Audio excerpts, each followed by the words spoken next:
I believe one of the shittiest things people say in life is if you follow your passion, you'll never work a day in your life. To me, that's the biggest load of shit I've ever heard.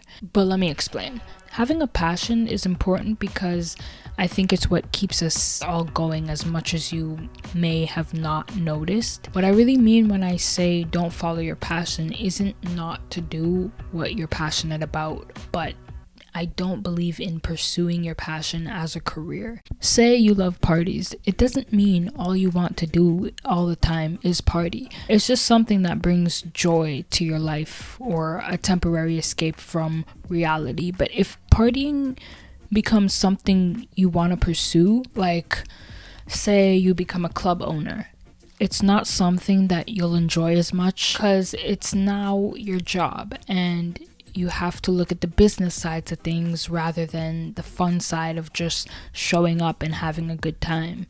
You have to think about the location, time, how you're marketing the party, and how you plan on now profiting off of this thing that you initially just love showing up to. No matter what, everything to me it's temporary. So when people say things like money can't buy happiness, that's bullshit. You can't be happy 24/7.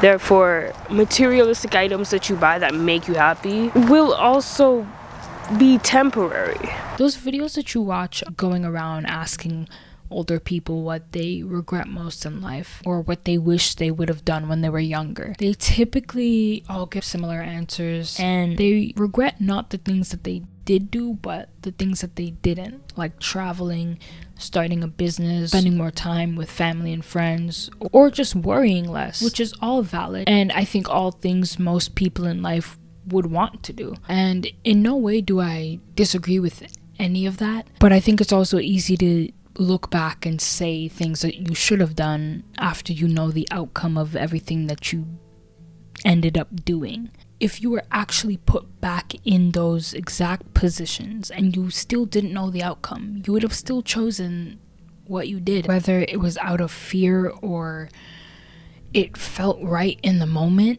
My belief is just everything happens for a reason. We have to go through certain things to have learned something. And that's what I've preached in my other videos. It's one thing to picture or imagine going through something or doing something, but it's another thing to actually do it, which is why we all know things that we should and shouldn't do, but we actually have to make those stupid decisions, make those mistakes that seem so obvious that we shouldn't make in order to learn from it. Just because these older people are giving you advice and wisdom doesn't always mean that we listen. We think we're taking it in and we think we're going to apply it, but we don't. Until we're actually put in a situation and make the mistake, then we learn.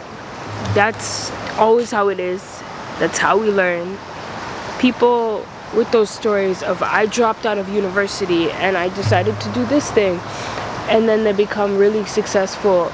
You hear those people's stories, but it's the people that are ashamed and don't want to admit that they failed that you never hear, because no one wants to admit that they failed. And realistically, there's more of those people in this world. There was a 75-year research project done at Harvard. They studied hundreds of people's lives from the moment they were kids to the moment that they died. It was about happiness.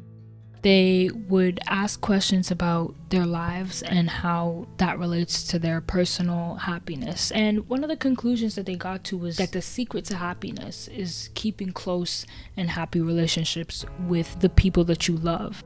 I'm not smarter than a 75-year research, and I've not lived out my life yet to be able to give you the actual answer or confidently say that they're wrong. Like, who am I? Bitch, that's research, it's concrete research. I don't know.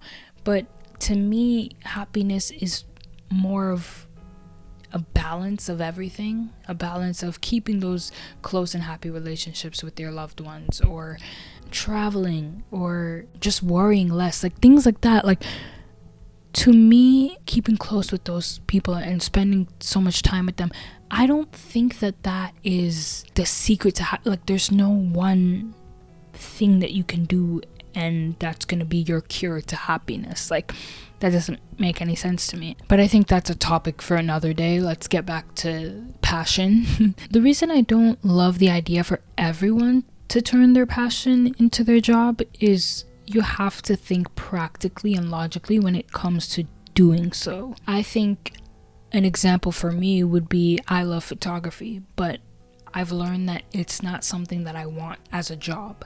I love taking pictures of landscapes and I love street photography. I don't love taking portraits. When I was pursuing photography, that's mostly where you make the money, apart from events like weddings. But I don't want to do that shit. I hated even looking at my camera because I just hated what I was doing because it didn't make me happy anymore.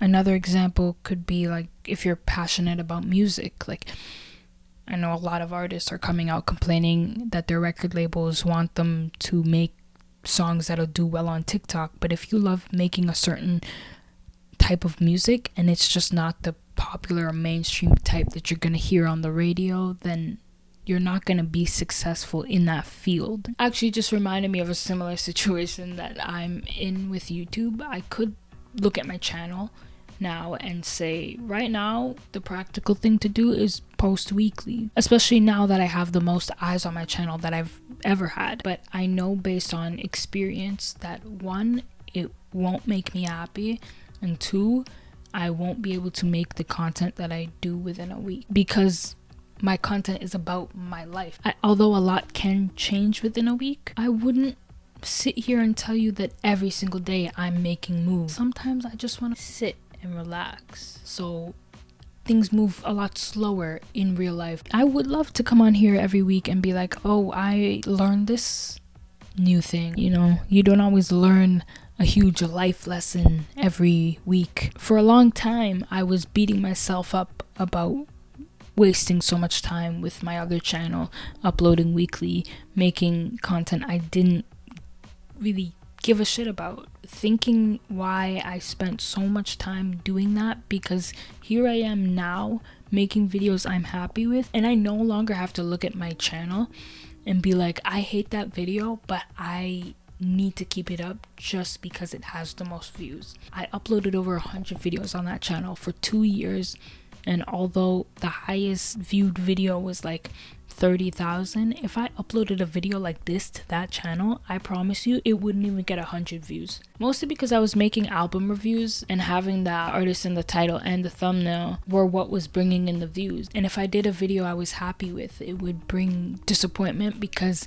it never did well. I understand why those videos never did well though. I built an audience that wanted to hear my opinion about music, so it was kind of out of pocket for me if I did a video like this or made a vlog. It's understandable, but for a couple of months I was beating myself up about the fact that I wasted so much time making content I wasn't happy with, and now I am, and look how much faster I've grown. It can get frustrating because it seems like I should have just done that from the start. But like I said in my last video, actually, wait, I don't know if I said this in my last video. I don't fucking remember, okay? I've learned to be patient with myself, but also it's such a cliche thing to hear all the time, but you have to make mistakes in order to learn from them. I had to fail at that in order to succeed here. That's why I think right now what I'm doing is kind of cool, because I'm not saying I'm the only one that does this, but I don't watch anyone else that does this. But basically I'm just documenting the process, whether I fail or succeed, whether I'm still doing this when I'm 50, same old shit, we'll see. Right now, my struggle is I want to quit my job and just travel. I don't have my license yet, so I need to work on that. That's honestly what is stopping me from traveling, because like I would want to go on mini road trips on my days off. I want to do something along those lines of traveling and getting out there more. I could listen to those old people's advice and, you know, traveling, worrying less. I've never regretted an experience. I've looked back at things and be like, that was not worth the money. Like, that ticket shouldn't have been that much, but never regretted the experience in itself. But even though what I want to do is quit my job and travel, is it the practical thing to do? Can I look back at my life in a few years and be like, that was irresponsible and I shouldn't have done it because now I don't have enough money saved up?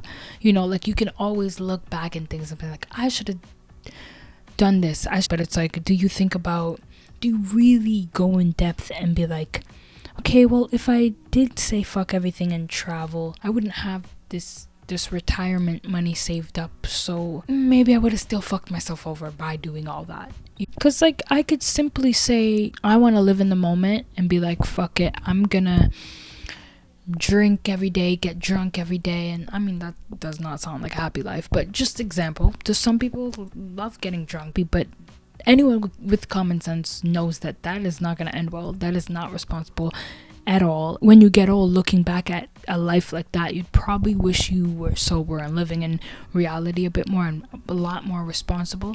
Right now, all we know about life is when we die, that's it. We have one life and we have to choose what's more important, practicality or passion, because both are really hard to manage, and I don't think I've met anyone that is balancing both. One is almost always above the other, and I don't trust people online that say that they're doing both, because it's so easy to fake it online. And anyone who seems successful by doing their passion is almost always doing something else on the side. I remember in high school there was career day where a bunch of people from different professions came in, and there was a DJ, and he was talking about, or he was bragging about DJing for the weekend's party, or a party the weekend happened to be at. I don't remember, but we got to the ending of his presentation and he starts talking about him only doing DJing on the side. That wasn't even his full-time thing, and he actually trades stocks on the side, which was a disappointment for everyone. But yeah, I've just never heard anyone say, hey, I do this for a living and I only do this and it makes me happy. The only person I think I would trust if they said something like that was an athlete, but even in that case, you have to be the elite of your sport. This doesn't mean that you have to suffer and work a shitty job the rest of your life. You can have a job that you simply don't mind doing. You don't necessarily have a passion for it, but it's not making you unhappy. Majority of the time, it's not the job itself that makes people unhappy. It's their boss or their co-workers. That's why, although when you work for yourself, you're putting in way more hours than if you worked a 9 to 5, you're still happier because you don't have a shitty manager up your ass. The conclusion to this video isn't strictly just don't follow your passion, but maybe it's not always the best idea if you want your passion to stay your passion.